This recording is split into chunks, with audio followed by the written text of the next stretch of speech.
Good morning, dear students. Today we are going to discuss about the development of gastrointestinal system.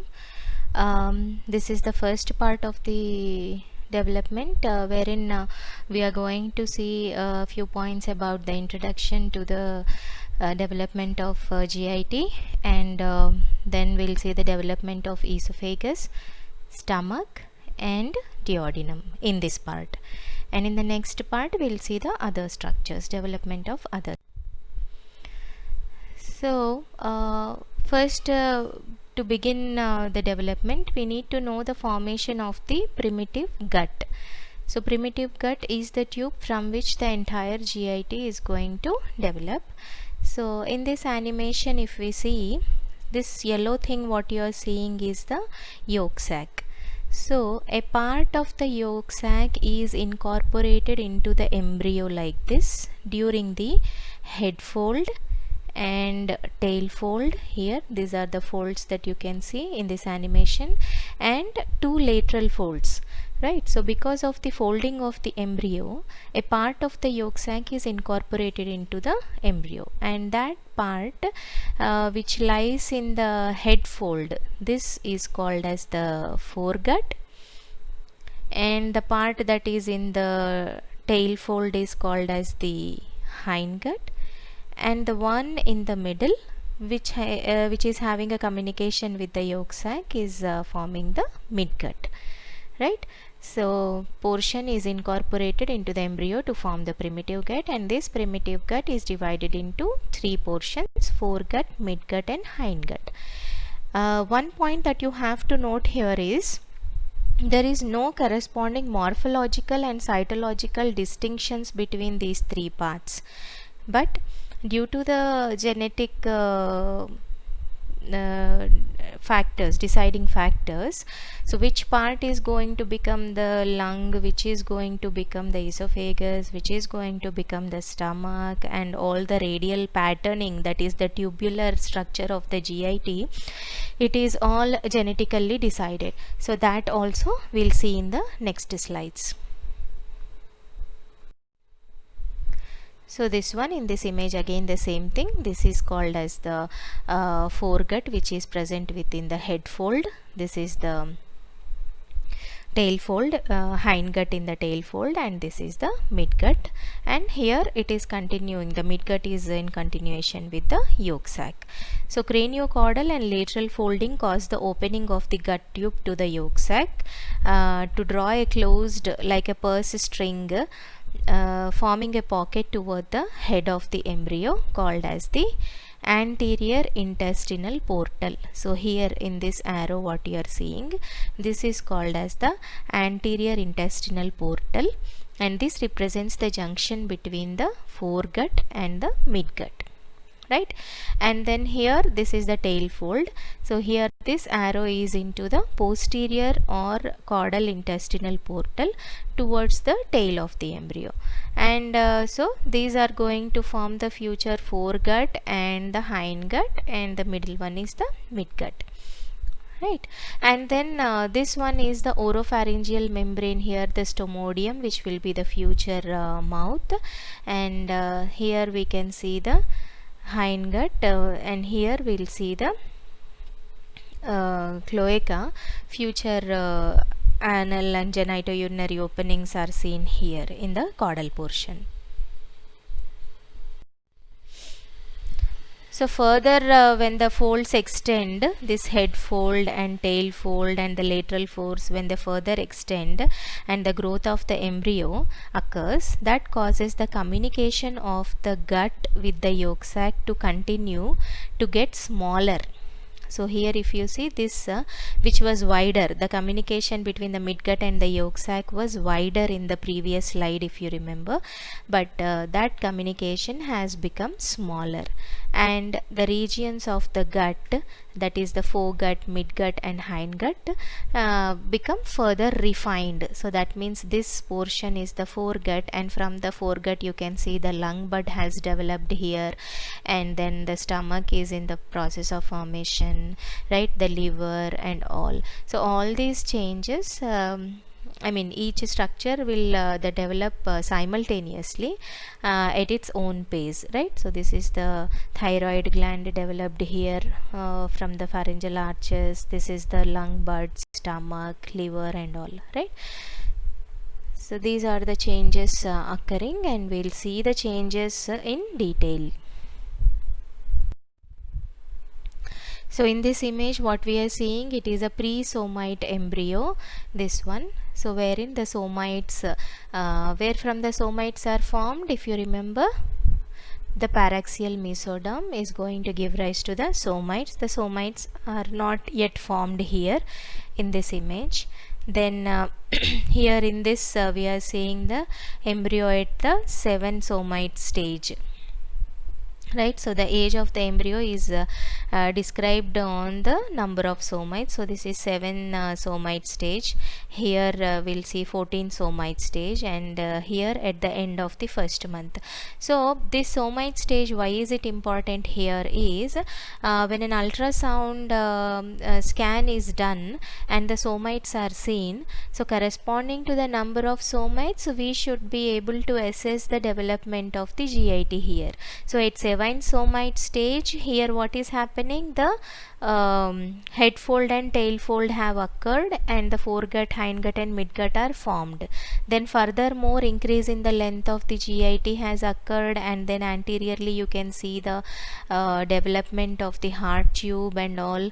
So once you know the changes that are going to occur in each system during the somite ages, that is more important to determine the age of the fetus on an ultrasound scan. So that by counting the number of somites and corresponding changes you have to observe in each system, right? Here the heart is even more developed, and then the lung bud, liver bud have already developed here, but at the end of the first month, that is at the end of the 4 weeks. So this process of each structure in the GIT has development process of each structure has started now, right? So this somite stage is going to help us to determine the age of the fetus, and also corresponding how much development should be there in each system is also determined by this presence of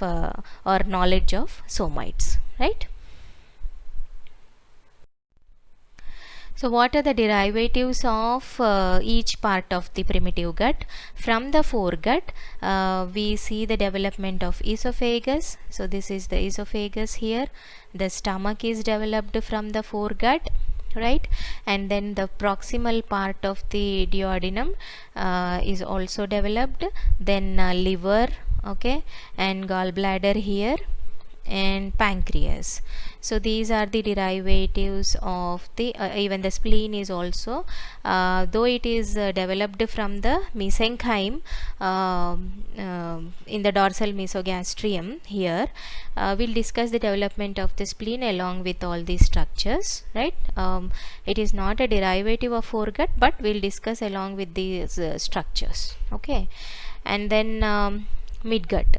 So midgut, this thing is the midgut. So the distal part of the duodenum, jejunum and ileum, cecum and appendix, and ascending colon, and proximal 2/3 of the transverse colon till this level. So these are all the derivatives of the midgut, right? So each lecture that I am going to post now, we'll see all the derivatives of foregut development, then the midgut development and hindgut development along with the clinical aspects. So we are going to discuss that in detail. So these are all the derivatives of midgut. Then coming to the hindgut, so distal 1/3 of the transverse colon, descending colon, sigmoid colon, rectum and proximal anus, right? The distal portion will be related to the external aspect. This part of the skin is involved in that, so that is a different origin. So proximal anus. So all these are the derivatives of the hindgut, right?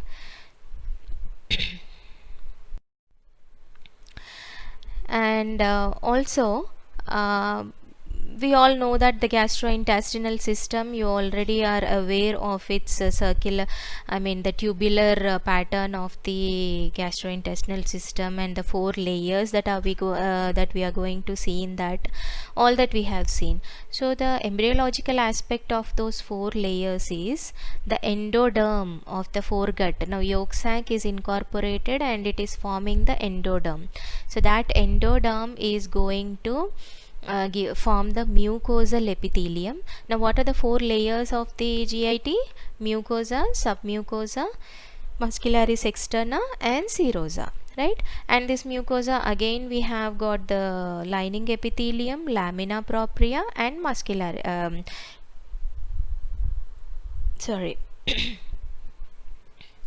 mucosal circular layer we'll see, right? So here the endoderm is going to give rise to the muscularis mucosa is the layer. So lining epithelium, lamina propria and muscularis mucosa we'll see. So the endoderm gives rise to the mucosal epithelium. And also in certain areas we have seen glands. So in esophagus we'll see glands, in duodenum we'll see Brunner's glands, right? So the mucosal glands epithelium is also derived, the secretory epithelium is also derived from this endoderm. And then submucosa, glands of the GI tract, entire things, all these are derived from the endoderm, right? So mucosa, submucosa, most of the parts they are derived from the endoderm. Whereas the coming to the splanchnopluric mesoderm, this is going to give rise to the lamina propria, muscularis mucosa, submucosal connective tissue and blood vessels, muscularis externa and serosa. So rest of the areas, rest of the structures all are developed from this splanchnopluric mesoderm. Endoderm gives rise to the mucosal epithelium of the glands, of the tube as such, and any glands if they are present in the submucosa, they are also, their secretory epithelium is all derived from the endoderm. Whereas the lamina propria, muscularis mucosa, submucosal connective tissues, blood vessels, muscularis externa and serosa, that means all the rest of the layers of the GIT, they are derived from the splanchnopluric mesoderm. And throughout the gut tube, you all know that the blood vessels, lymphatics, lymph nodes are all present, and these are developed from the local angiogenic mesenchyme. So these are all mesodermal in origin. The blood vessels, lymphatics and lymph nodes, these are all mesodermal in origin, developing from the local islands will develop, and those islands are either converted into blood vessels, lymphatics or lymph nodes. That is all by local angiogenic mesenchyme. Then the neural crest. So you all know that the peristalsis occurs in the entire GIT, and for that the nerve stimulus is important. So we have submucosal and myenteric plexuses. So the nerves and neurons in those plexuses are derived from the neural crest. So in the entire GIT, what are the derivatives of neural crest? The neurons and nerves of the submucosal and myenteric plexuses, right? So that is germ layer contributions in the tubular pattern of the GIT. Then one more like subdivisions we have already seen: foregut, midgut and hindgut. Depending on the arterial supply also, within the abdominal cavity the gut is divided into foregut, midgut and hindgut, and based on the arterial supply, foregut derivatives in the abdomen are supplied by branches of celiac artery. If you see, this is the aorta, okay. Above this esophagus, here there will be dorsal mesogastrium, mesoesophagus will be there, fused dorsal aortae are seen, and this is the aorta. From the aorta, this is the celiac artery or the celiac trunk. So all the derivatives of the foregut that we have discussed, esophagus, stomach, liver, duodenum, pancreas, gallbladder, all these are derived from foregut. So they are all supplied by the celiac artery, branches of celiac artery. Then midgut derivatives, so all those are supplied by the superior mesenteric artery, which is also a branch of aorta. And then the hindgut derivatives, these are all supplied by the inferior mesenteric artery. So each definitive subdivision of the primitive gut has got its own blood supply from the branches of abdominal aorta: celiac artery, superior mesenteric artery, and inferior mesenteric artery. And one point that you can note here is the duodenum is proximal part is derived from the foregut and distal is derived from the midgut. So even the blood supply also, the duodenum blood supply is by superior and inferior pancreatico-duodenal arteries, right?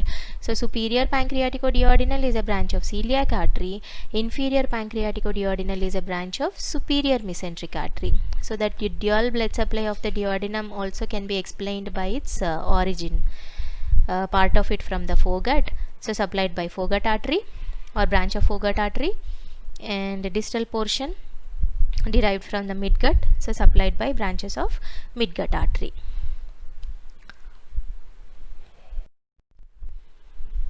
Now this image, the digestive tube at stage 12. So what is this stage 12? The development, the embryology of the vertebrates, it is divided, or it is explained by Carnegie's stages. So there are 23 stages, Carnegie stages. So this first image shows the gut tube at stage 12, and this one shows, you can see the development has gone further, right? At the end of the 4th week, you can see that it is all the structures have appeared, right? Here the pharyngeal arches you can see, and lung bud is seen, right? This is the stomach, here liver bud and gallbladder formation. So the stage 12 corresponds with the 29 paired somite stages. Even somite stage also we can determine the age. So at stage 12 we'll see 29 pairs of somites. These are all the somites here. Okay, 29 pairs we'll see, and the age will be around 27 days. And note the pharyngeal development here. And at the end of the 4th week we'll see that this is how it is there. Okay,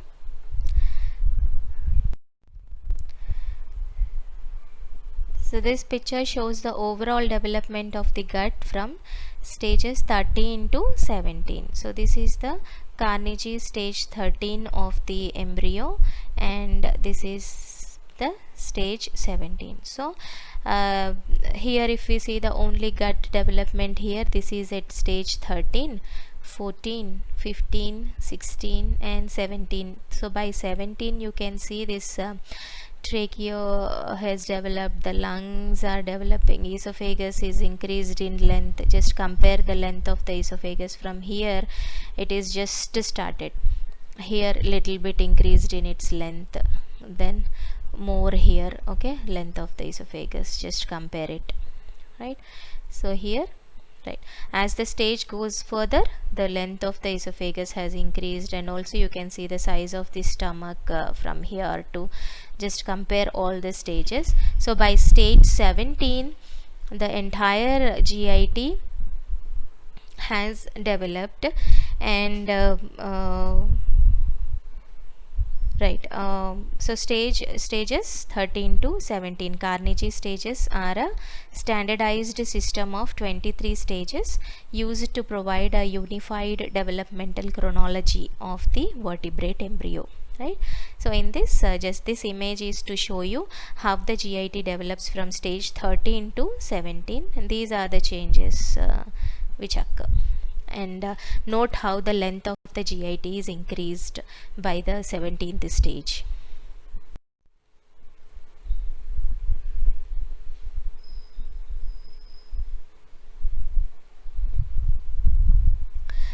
So the regional patterning of the gut tube, this is what I was telling you in the earlier slides. That is all genetically determined. So Hox genes are evolutionarily conserved transcription factors that are used in regional patterning.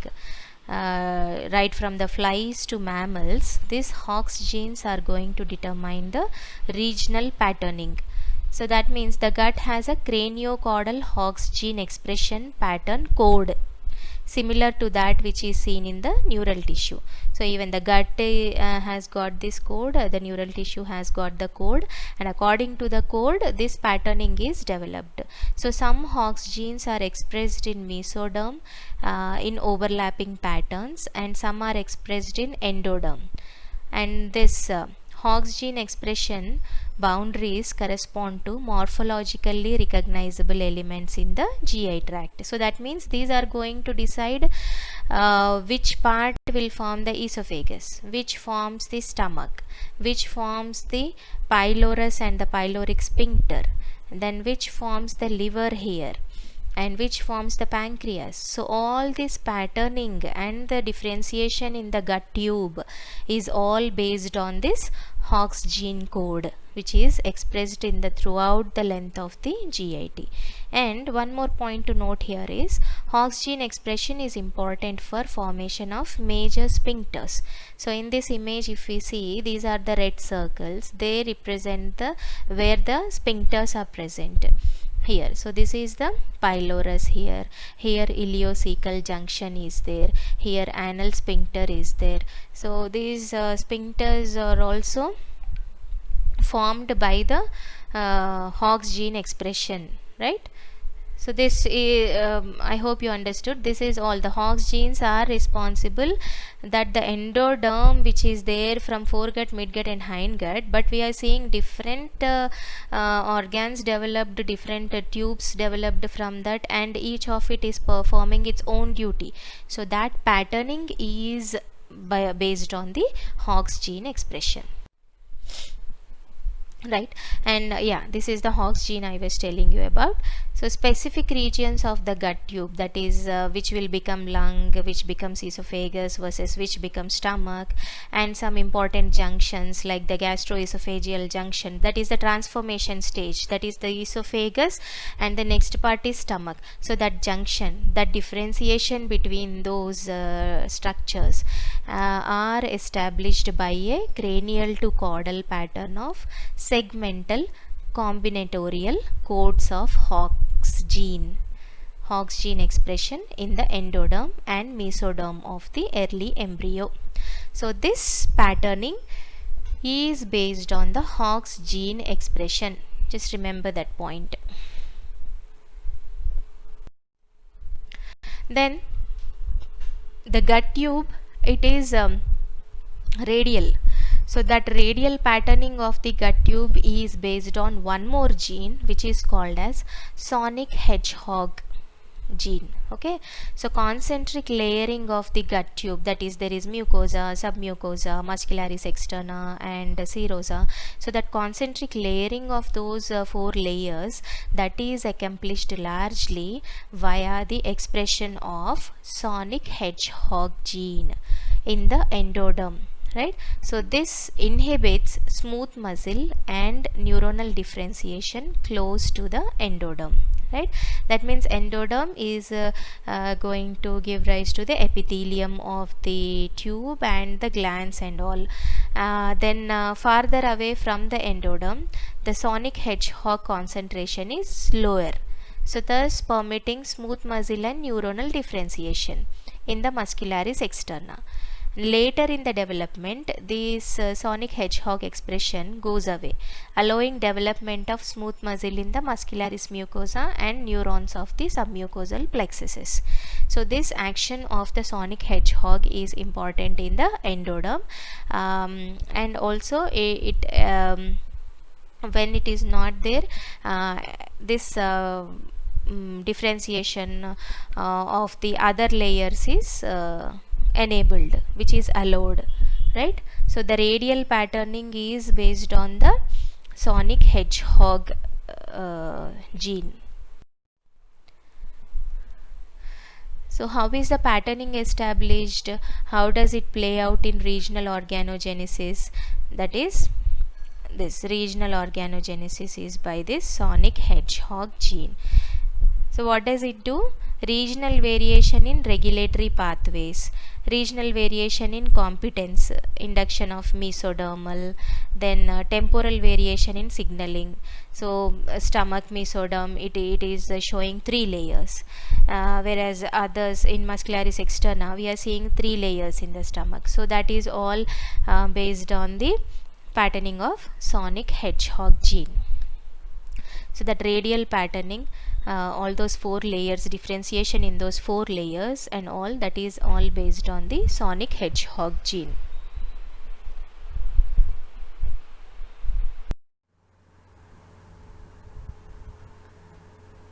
So in this slide we are seeing the how the patterning we were seeing in the earlier slides. So the sonic hedgehog is the sorry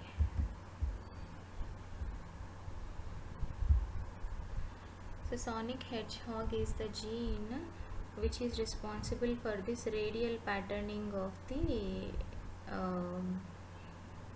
gut tube.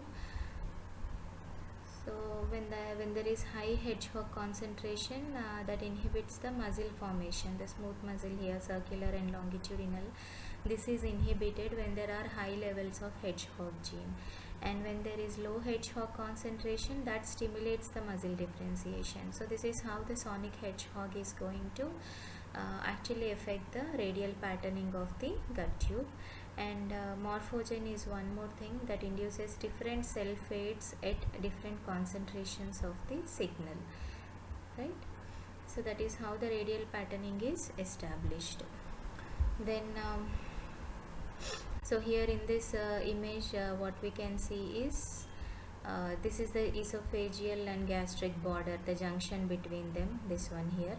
So the stratified squamous epithelium has to be converted into the columnar epithelium, simple columnar epithelium of the stomach, and the 2-layered muscular coat is to be transformed into the 3 layers. So this is all decided by this cranial caudal pattern of the gut tube is played out as a regional organ differentiation, and distinct borders are formed.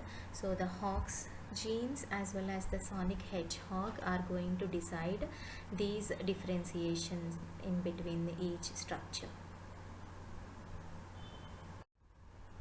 So in this image again we are seeing the stomach and the duodenum. So a magnified image, this is the junction. So in the stomach we are not going to see these Brunner's glands. So these are the Brunner's glands that we are seeing in the duodenum. So all this difference between each structure is decided by the Hox, and the radial patterning is decided by the sonic hedgehog genes.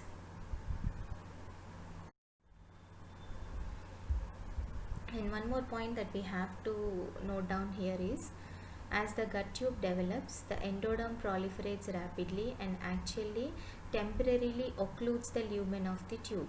So here if we see, this is the lumen of the gut tube, and due to rapid proliferation of the lining epithelium, temporarily the lumen is occluded here. It is closed up. Here we can see the lumen, here the lumen is occluded by the proliferation of endoderm, nothing but the lining epithelium in each part of the gut tube.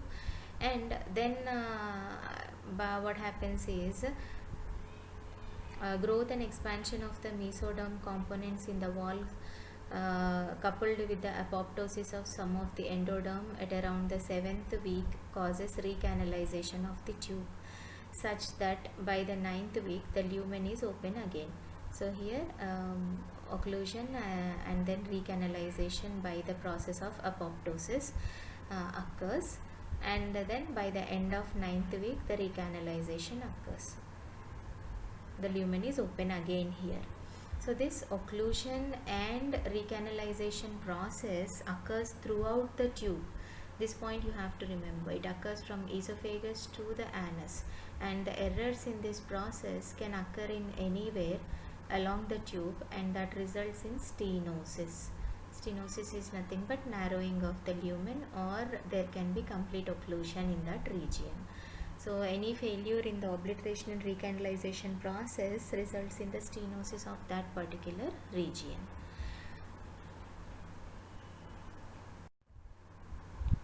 So in this image, I just want to show you the dorsal mesentery here. This is the dorsal mesentery through which the gut tube is suspended. So one more point that we have to remember here is the foregut has got both the ventral and dorsal mesenteries, whereas the midgut and the hindgut are having only the dorsal mesentery. Okay, and this image, if you see, this is the neural tube here, the aorta, and these are the coelomic cavities. Intraembryonic cavity that you are seeing here is this one here. Okay, and this is the gut tube, neural tube. After this is the scanning electron microscopic picture here. So this is the neural tube, aorta, coelomic cavities are seen here. Okay, so this image is just to show the dorsal mesentery here, how it is suspending the gut tube. So now coming to the mesenteries of the gut tube, the thoracic esophagus and anus are anchored within the body wall and are therefore retroperitoneal, whereas the stomach and the liver are suspended in a mesentery that is attached to the dorsal and ventral body walls. So here this is the stomach, this is the adult position that we are seeing here. Whereas in the embryonic life, the liver is seen ventral to the stomach, and these are spleen is seen dorsal to the stomach. After the rotation, this is the fate. So this one will be the ventral mesentery, and this one here will be the dorsal mesentery. Ventral goes to the right side of the stomach and dorsal goes to the left side of the stomach. This you have to remember. Right, and the dorsal mesentery of the stomach here, this is the greater curvature of the stomach and the dorsal mesentery. So this will grow downwards and it covers the transverse colon and other coils of small intestine, and this forms an apron kind of thing including a sac, and this is called as the greater omentum. Later on all the layers will fuse down. Okay, so this forms the greater omentum. Dorsal mesentery forms the greater omentum, whereas the ventral mesentery will form into two parts. The one between the stomach and the liver, this one, it forms the lesser omentum, whereas the other one between the body wall and the liver, this forms the falciform ligament and coronary ligament of the liver.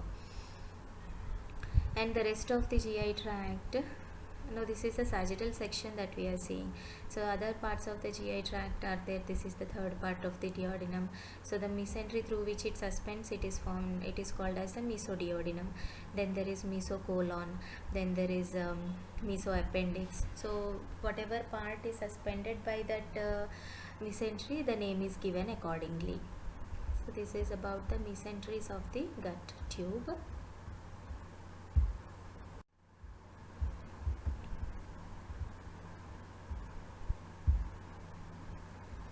So then one more thing you need to have an idea is about the intraperitoneal, retroperitoneal and secondary retroperitoneal organs. So what are they and how to differentiate between them? So some portions of the GI tract remain intraperitoneal in the adult and are therefore suspended by a mesentery. So here if you observe, this is the gut tube and they are suspended by a mesentery. So this is called as an intraperitoneal organ, right? And some portions of the GI tract, however, are applied against the body wall during the development, and that means they are close to the body wall. They are the dorsal mesentery becomes incorporated into the body wall and making the organ secondarily retroperitoneal. That means they have the dorsal mesentery, but that is later on disappeared or absorbed by a process of zygosis. Okay, this one, process of zygosis. So here the mesentery is applied to the body wall here, and later on that disappears, right? So then converts the organ into a secondary retroperitoneal, which was intraperitoneal. During the process of development it becomes retroperitoneal, so then we call it as secondary retroperitoneal. Okay, and extraperitoneal is all the organs, they never had any mesentery. They are behind the peritoneal cavity throughout their during the development as well as in the adult life. They are behind the peritoneal cavity, so those are called as retroperitoneal organs. So what are the secondary retroperitoneal organs? The second and third part of the duodenum, all of the pancreas except its tail, ascending colon, descending colon, and upper rectum. So these are the structures which are secondarily retroperitoneal or secondary retroperitoneal organs. So major intraperitoneal organs suspended by a mesentery. Okay, so always they have a peritoneum and they are suspended by that. So the examples of intraperitoneal organs are stomach, liver and gallbladder, spleen, first part of the duodenum, tail of the pancreas,